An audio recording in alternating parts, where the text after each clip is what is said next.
Light weight, nimble in urban, ये 3 keywords आपने royal Enfield के साथ में कभी नहीं सुने होंगे, but that might change with this one.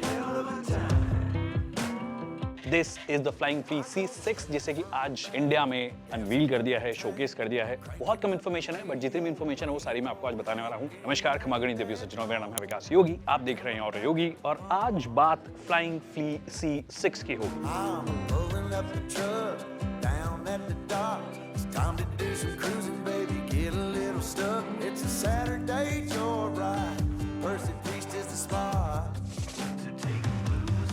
So light weight, कितनी लाइट वेट है? Almost 110 kgs, which is essentially Splendor वाला जो आपका वेट है वो हो गया।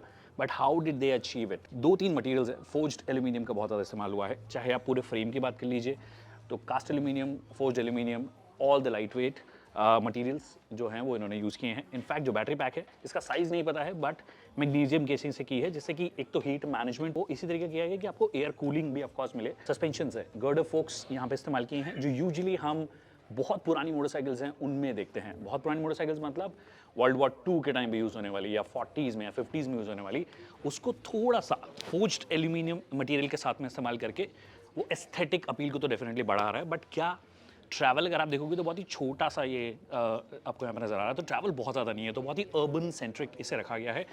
टायर स्पेसिफिकली बात करेंगे तो टायर्स में भी अगैन जो मेटल यूज़ हुआ है, अगैन एल्यूमिनियम का इस्तेमाल हुआ है, लाइट वेट मटेरियल्स का सारा इस्तेमाल हुआ है। 19 इंच के व्हील्स हैं फ्रंट में भी और रियर में भी। बट जैसे कि मैं बोल रहा था कि ये पर्टिकुलर डिज़ाइन एलिमेंट, स्पेशली ये वाला पार्ट और ये पूरा पार्ट देखोगे तो आप जो ओरिजिनल फ्लाइंग फ्ली थी, which they use in the world war second, flying flea एक अलग से सॉर्ट ऑफ एक कैटेगरी आप बोल सकते हो, मोटरसाइकिल बोल सकते हो, टाइप ऑफ मोटरसाइकिल है जो कि ईजिली आप ड्रॉप कर दो कहीं पे भी। और फिर जो आर्मी को यूज़ करना था, ब्रिटिश आर्मी को, उन्होंने यूज़ किया। वो सेम डिज़ाइन एलिमेंट्स यहाँ पर भी देने की कोशिश की है और लाइट वेट भी उसी हिसाब से इसे बनाया गया है। मोटर की जो है पोजीशनिंग यहाँ पर की गई है। We don't know the power output figure, but जब फिगर्स ये बता रहे थे तो इजीली वहाँ पे नज़र आ रहा था कि 100 kmph के आसपास आई थिंक इसकी टॉप स्पीड होगी। जो रेंज है, रेंज के बारे में भी एग्जैक्टली हमें इन्फॉर्मेशन नहीं पता है। व्हाट वी नो इज़ कि probably 100 kilometre, 120 kilometre with realistic riding style. मतलब आपको जहाँ पर थोड़ा पुश करना है वहाँ पे पुश भी कर लोगे, आप स्लो चलाना है, फास्ट चलाना है, तो आप सारे वैसी वाले कंडीशंस में 100 to 120 की range is what I am hoping. उसके अलावा क्या है, यहाँ पे आपको सिंगल सीट वेरिएंट नज़र आ रहा है क्योंकि सिंगल सीट यहाँ पे दी गई है। But as an accessory of course अगर आपको दूसरी सीट लगानी है, पिलियन सीट लगानी है, तो आप लगा सकते हो, so that be there. But interesting जो चीज़ है वो है फ्रेम ओवरऑल। ये पूरा फ्रेम जो आपको नज़र आ रहा है जो कि प्रॉपरली एक्सपोज्ड है, everything is part of this. The battery pack, the motor, in fact जो स्विंग आर्म भी लगाई गई है फोर्ज्ड एल्यूमिनियम अगेन, वो भी बैटरी का एक्सटेंशन जो है वहाँ पे फिट की गई है। So kind of stress member है आपका बैटरी और मोटर दोनों, जो कि ज़्यादा बेहतर स्ट्रेंथ भी आपको ऑफर करे, despite the fact that it is light weight. तो जहाँ फ्रंट में आपके लिए गर्डर फोक्स इस्तेमाल हुए हैं, नॉट इवन टेलीस्कोपिक, अगर आप इसका स्क्रैम्बलर वर्जन लोगे तो वहाँ पे यूएसडी फोक्स ट्रेडिशनल स्टाइल में लोग गए हैं, क्योंकि वो थोड़ी सी ऑफ रोड मतलब खराब रास्ते पे भी लेके जाओगे तो उस हिसाब की दी जाएगी। इनफैक्ट उसकी जो सीट है वो भी सिंगल सीट आपको दी जाएगी, इसमें 2 लोग कंपैरेटिवली बेटर बैठेंगे। हालांकि ये सीट जो है बहुत ही पतली सी लग रही है, हो सकता है कि इसमें भी मल्टीपल ऑप्शंस हमारे पास आए। अभी के लिए ऐसा लग नहीं रहा कि मेरे जैसा बंदा भी कंफर्टेबली इसको ज़्यादा चला पाएगा।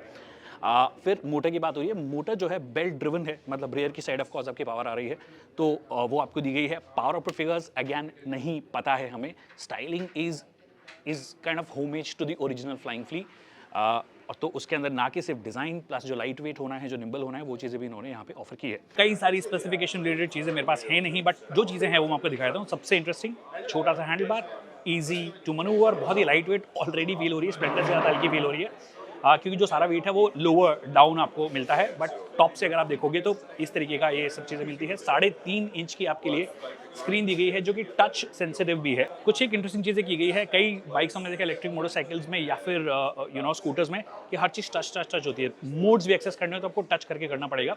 यहाँ पे बहुत ही ईजी किया गया है। ये देखोगे एम लिखा हुआ मोड है, मैं इसको दबाऊंगा तो आप यहाँ पे देखोगे मैं कस्टम में आ गया हूँ, और उसके बाद फिर मैं टॉगल कर सकता हूँ डिफरेंट मोड्स। ये डिफरेंट मोड्स जो हैं एक्सेस हो गया। इको मोड है आपका रेन मोड है, टूरिंग मोड है, ऑफ रोड के लिए बनी नहीं है बट मोड तो दिया गया है फॉर श्योर। परफॉर्मेंस मोड है एंड ऑल ऑफ दैट, और चाहो तो कस्टम भी कर सकते हो। मैं देखता हूँ अंदर जाते हैं क्या। देखिए अभी टच काम कर रहा है, नहीं टच काम नहीं कर रहा है, but again let me just go and try and do it again.